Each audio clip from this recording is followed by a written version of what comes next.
The friends and family of Army Captain David Seath, who tragically died while running the London Marathon, have now completed the course in his honour. And we're joined this morning by David's mum, Libby, and his brother, Gary, who returned to the spot where he collapsed.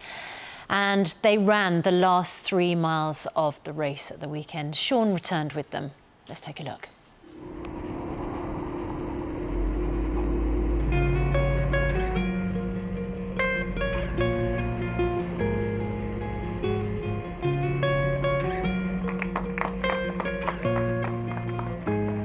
He could be, the biggest voice in a crowd, or he could be, the person that you phoned when you were upset and you needed someone to talk to. Dave was literally, everything that you could ask for in a friend.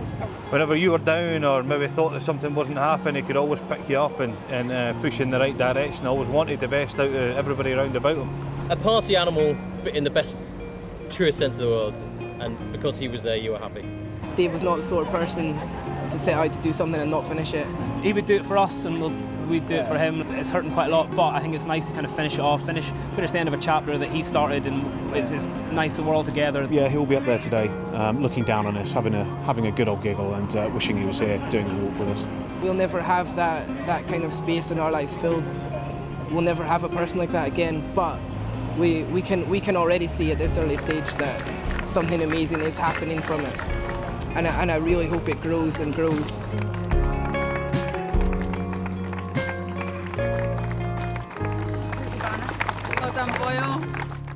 David's mum, Libby, and his brother, Gary, are here. Thank you so much for joining us. You're welcome. It's incredibly heartbreaking to watch, you complete that after what happened to your son, Libby. It must have been such an intensely emotional moment to return to that spot at the weekend. It was hugely intensive and very frightening, but it was an opportunity we agreed to respond really to the overwhelming good wishes, the love, the support that we've felt worldwide since, unfortunately, David died. I think it provided a real sense of closure. Understandably, returning to the scene where David fell was, incredibly difficult and emotional, but we were determined to finish what David started. And on the evening, we were greatly supported by family, friends, his colleagues in the army, as well as many of the police officers and the paramedics who tended to David on the day. Libby, you could never have thought this could happen. This was a brave, handsome, strong, fit young army officer. He'd been in Afghanistan in a war zone where you must have every night, my brother's an army officer, every night the families cling to hope that they're okay. He's running a marathon in London. I mean, what on earth must you have thought when you heard what had happened? It was unbelievable. As you say, he was in Afghanistan and that was pretty scary. But it was something David really wanted to do. Since he was in the Air Training Corps in 15 and wanting to jump out parachutes, that was what David wanted to do. He lived life to the full, he lived on the edge. And as I said before, he has done more in his 31 years.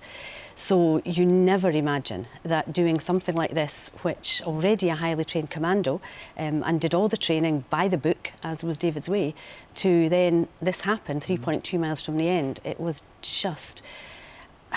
there's no words to explain the horror, actually. The one great positive of this, there have been many positives, actually, as you were saying, and the number of people who've come to you and paid tribute and so on. You've raised nearly £250,000 so far, which is astonishing. I mean, he would be amazed, I would think, at the amount of money you've raised. And you're continuing, you're here with Help for Heroes on your fleece there. How would you like your son to be remembered, Libby? Well, I think David was a lovely guy. He was always smiling. He was always busy. He always wanted to get things done. As his friends have said on the clip there, he was everything to everyone. And I think we have just been overwhelmed by the amazing wishes that have come from so many people. He was somebody who wanted to get things completed, and that's why we did what we did on Saturday night. Well, look, we can't thank him for his service to his country. Yes. We can thank you, his mother, and his brother for the service that he gave, Yes. so that the rest of us can sleep well at night. And thank you also for finishing what he started in that marathon, because it really moved all of us. And we just wanted to have you here to talk about what went on. And good luck with your fundraising efforts as well. Yeah, well, we're hopeful, as the achievement. Help for Heroes have agreed, that we have the Captain David Seath Memorial Fund. Great. And we know that we've had our first beneficiary already, so that's amazing. And how can we hope to people continue. donate if they want to? Yeah, sure. We have a landing page on Help for Heroes website, so it's helpforheroes.org.uk /. I'm being told Captain actually we're going to put the details all on our website, Good Morning Britain, so you can get them all there. Oh, Thank you, lovely. both of you, Thank for you. coming in. Thank you Greatly very much. appreciated. Thanks very much. That's all from us for now. Now it's time to join Lorraine. Bye-bye.